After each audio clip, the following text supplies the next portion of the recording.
আজকে ফুলকপি ডিম দিয়ে রান্না করব। আসসালামু আলাইকুম, সবাই কেমন আছেন? এই তো টাটকা একটা ফুলকপি নিয়ে নিয়েছি, ডিম দিয়ে রান্না করব। তাই তো এখন আমি ফুলকপিটা কাইটা কুইটা রেডি করে নিব। কিছুক্ষণ পর কাইটা কুইটা ধুইয়া দিয়ে রেডি করে চলে আসলাম রান্না করে। তো রান্না করে আইসেই চুলায় আগুন ধরা দিলাম, আর চুলার দুই পাশে দুইটা কড়াই বসা নিয়েছি। ওই পাশেরটা ডিম দিয়ে পানি দিয়ে সিদ্ধ করে নিতেছি ডিমগুলা, আর এই পাশে হচ্ছে আমি আরেকটা কড়াইতে এখন আলু ভাইজা নিব ফুলকপির সাথে দেওয়ার জন্য। তো আলুটা দিয়ে দিলাম কড়াইতে একটু তেল দিয়ে, আর দিয়ে দিলাম একটু লবণ, একটু হলুদের গুঁড়া আর একটু মরিচের গুঁড়া দিয়ে নেড়ে আলুটা ভালো মতো আমি ভাইজা নিব লাল লাল করে। আলুটা ভাজা হইলে তারপরে হচ্ছে ফুলকপিগুলো ভাইজা নিব।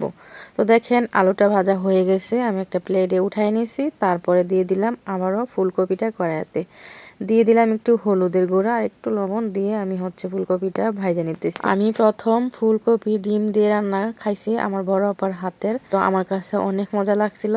তাই আজকে আমি নিজে রান্না করতেছি ফুলকপি ডিম দিয়ে, আর অনেক মজা লাগে কিন্তু ডিম দিয়ে ফুলকপিটা রান্না করলে। তো দেখেন ফুলকপিটা আমার ভাজা হয়ে গেছে, ফুলকপিটা উঠাই নিছি। তারপর এখন হচ্ছে আমি আর একটু তেল দিয়ে কড়াইতে ডিমগুলা ভাজে নিতেছি। তো এই ডিমটা একটু ফাইটা বের হয়ে গেছে, ডিমে একটু লবণ হলুদ দিয়ে ডিমটা নেড়ে ভালো মতো ভাইজা নিব। এভাবে ডিম ভাইজা তারপরে ফুলকপি ভাইজা আলু ভাইজা ডিম দিয়ে রান্না করলে কিন্তু তরকারিটা অনেক বেশি মজা লাগে। আমরা তো মাছ দিয়ে প্রায় সময় রান্না করে খাই, কিন্তু ডিম দিয়ে অত রান্না করে খাওয়া হয় না, আর ডিম দিয়ে রান্না করলে কিন্তু অনেক মজা হয়। তো দেখেন ডিমটা কিন্তু ভাজা হয়ে গেছে, ডিমটা আমি উঠাই নিয়েছি।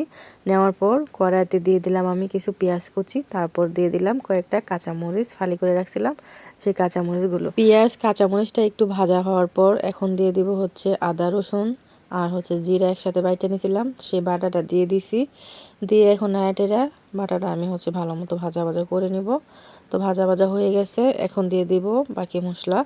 তো প্রথমে দিয়ে দিব আমি হচ্ছে পরিমাণ মতো হলুদের গুঁড়া, তারপর দিয়ে দিছি মরিচের গুঁড়া, পরে দিয়ে দিছি স্বাদ মতো লবণ আর একটু পানি দিয়ে নাড়াটেরা ভালো মতো মশলাটা আমি কষিয়ে নিব। ধনিয়া গুঁড়াটা দেই নাই, কারণ বেশি করে ধনিয়া পাতা দিব তরকারিতে, এজন্য। মশলাটা ভালো মতো কষানো হয়ে গেছে, তো ভাইজা রাখা ফুলকপি আর আলুটা দিয়ে দিতেছি। ফুলকপি আলুটা দেওয়ার পর একটু ভালো মতো নাড়াটেরা আমি হচ্ছে একটু সময় নিয়ে কষিয়ে নিব। আর তরকারি কিন্তু একটু সময় নিয়ে কষিয়ে রান্না করলে অনেক স্বাদ হয়। তো এর মাঝে দিয়ে দিলাম আমি হচ্ছে একটা টমেটো। তো টমেটোটা দিয়ে দিচ্ছি, টমেটো দিয়ে দিলে আমার কাছে ভালো লাগে তাই দিয়ে দিলাম।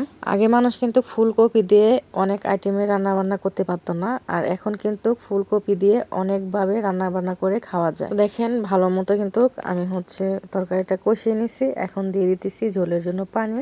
তো পানিটা আমি হচ্ছে পরিমাণ মতো দিয়ে দিচ্ছি, বেশি পানি দিলে আবার তরকারিটা খাইতে মজা লাগবে না।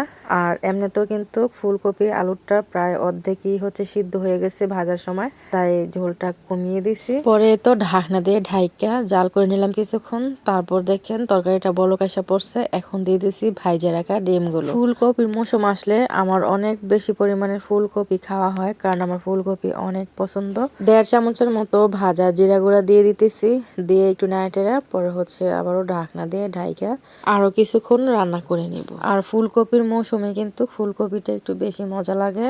এছাড়া তো সারা বছরই হচ্ছে ফুলকপি পাওয়া যায়, কিন্তু তখন অত মজা লাগে না। শুধু আমি না, ফুলকপির মৌসুম আসলে কম বেশি আমরা সবাই কিন্তু ফুলকপি অনেক পছন্দ করি। ফুলকপি দিয়ে কিনা রান্না করা যায়, ফুলকপি দিয়ে সবই রান্না করা যায়। শীতের দিনে সন্ধ্যায় ফুলকপির গরম গরম ফ্রাই করে সস দিয়ে খাইতে কিন্তু অনেক বেশি মজা লাগে। তো আপনারা কে কে এই ফুলকপির মৌসুমে ফুলকপি দিয়ে ফ্রাই করে সস দিয়ে খাইতে অনেক পছন্দ করেন, অবশ্যই কমেন্ট করে আমাকে জানাবেন। আর তরকারিটা কিন্তু আমি অনেকটা সময় নিয়ে রান্না করে নিছি, আর তরকারিটা ভালো মতো রান্না হয়ে গেছে।